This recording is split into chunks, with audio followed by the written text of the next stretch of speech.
When I started the gym, I was watching every TikTok video I could. I was learning everything I could about the gym. As I started as this skinny guy, and I wanted to get in as good shape as I could. I wanted to look athletic, but I wanted to look big. I wanted to have abs. I wanted to have it all. So I just watched everything I could. Whenever I had a spare moment, I'd just try watch gym content, and like I'd be on YouTube, TikTok, whatever. But I'd watch this content to educate myself, to learn and get as much information as I could in my head. But the thing is, looking back on it, there was so many lies. There was so many just people like trying to sell you things, people trying to like get you to buy their product. So they'll say something like, this is the best exercise and it uses this equipment. By the way, I sell this equipment. And there was so much of that. There was so much like just waffle. And I didn't know how to filter out of it, as I didn't know like people did that at all back then. I thought like everyone is trying to help you, but people are trying to help themselves at the same time. Even me doing this video, I'm trying to help myself at the same time.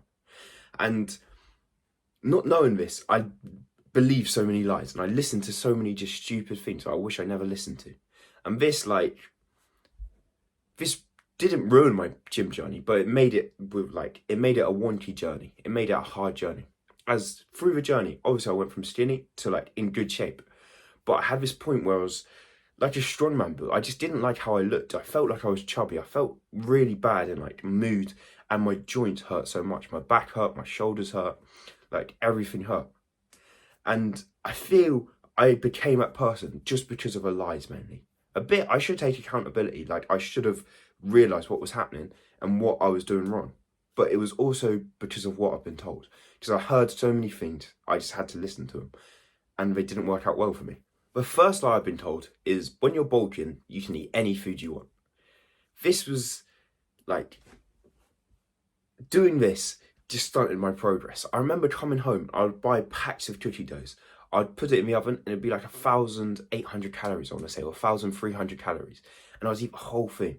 It had so much, it probably had over 200, maybe probably 200 grams of sugar in it. And I'd eat this and it would be about 3-4 times a week I'd do this. This obviously resulted in me in getting chubby, getting in bad shape. But it felt okay to do. And it shouldn't have felt okay to do at all. Because that's like bad food. That's unhealthy food. That's poison, man. And I felt justified. I felt it was okay to eat that bad food just because I was bulking, because I was trying to get big. And I think bulking's good. I'm so glad I did bulking, but not the way I did it. Because I just ate everything. I ate any bad food I could. And this led to me having such like a bad relationship with food. Like I can't explain it at all. Because I couldn't eat one biscuit. I couldn't eat one chocolate bar. I'd have to eat the whole pack. I'd have to yam everything down. I used to eat to a point I'd throw up. This was like a horrible feeling. You don't feel good. You feel very sad when you've done this. And when you've cheated on your diet and you've ate something bad, this is a very sad feeling. And I think it all stemmed from that, just allowing myself to eat so much shit in the name of bulking, and it felt justified. As it got to a point where eating bad food, eating as much bad food as possible, felt like a warm hug. It felt like comfort in a way. So I just do it more. I just eat even more bad food and I justify it with bulking. But that wasn't right. That was not what I should have done at all. It said I should have ate clean foods. I should have ate whole foods, healthy foods. The food you'd think Cristiano Ronaldo were eating. The foods Eddie Abute talk about. The second lie that I saw been told is like optimal exercises. I feel this is a grey area. Is optimal exercises, they can work your muscles better, they can get you in better shape. But also at the same time, if you look at like Chris Bumstead, if you watch a vlog of him working out, if you watch any professional bodybuilder working out, they're not doing the most optimal exercises. They're never doing the like where you position the bar in a certain area, then you pull it down using a certain grip with the wraps at a certain length. Like they're not doing that. They're just like lifting heavy weights and they're doing the exercises they enjoy. As I was always trying to be like as optimal as I could, doing the most specific optimal exercises.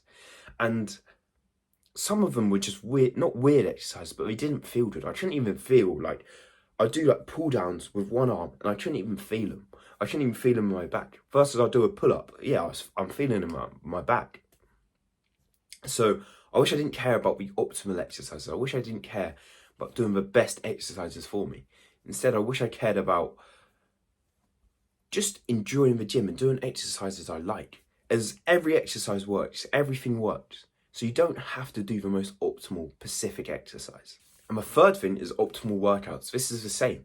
You don't have to have the most optimal specific workout where you have a certain amount of rest days each week.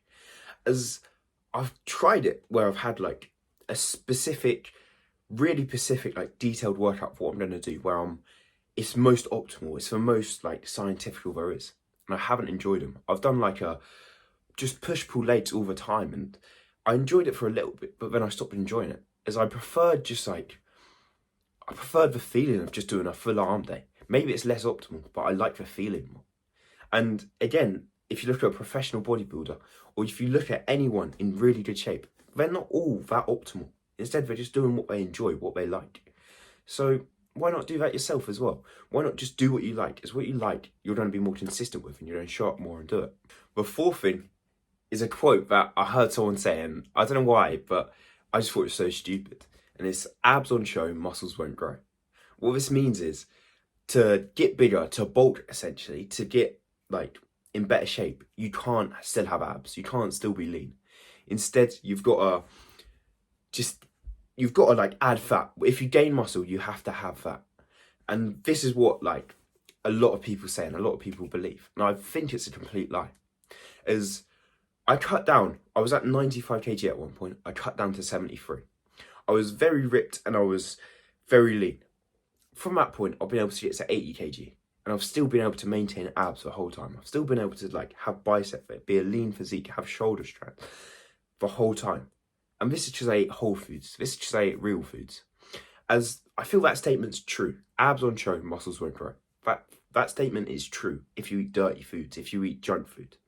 But if you're eating real foods, whole foods, healthy foods like meats, vegetables, fruit, if you're eating these foods, you can literally keep the leanness and not gain the fat, but gain muscle.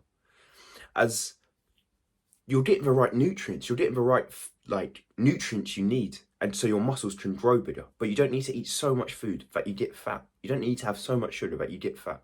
So I've been able to see it myself, that your abs can be on show and your muscles can still grow. You won't, like the scales won't move as fast. It's so much easier to just eat loads of shit food and then you'll be 10 kg heavier so much quicker. But if you take a slow progress at a lean bulk where you're eating healthy foods, you won't be as heavy, but you'll be leaner. You'll still have more muscle. You'll be as strong, and you'll be stronger at a lighter weight. As I was testing my 1 rep max the other day, and I used to be 95 kg and I could bench 115.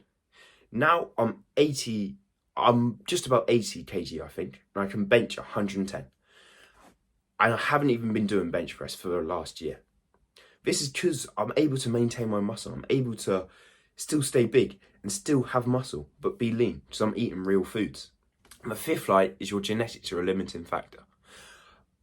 I was watching a video the other day. I was sitting in my kitchen watching a video, and it was of like teenagers that take steroids. It was of all these people that take steroids to try get big and try get bulky. And they all said they think they've hit their genetic capacity like already. But I think that's such an untrue statement. I think it takes like years and years to hit your genetic capacity. And that's years of consistency training, which not many people ever do. As even hearing it from bodybuilders say you shouldn't take steroids and stuff until you're 25, 27. And that's when you've been training for 10 years straight. As you've got so much potential in you. You've got so much, even if you've got the worst genetics in the world, you still have so much potential in you.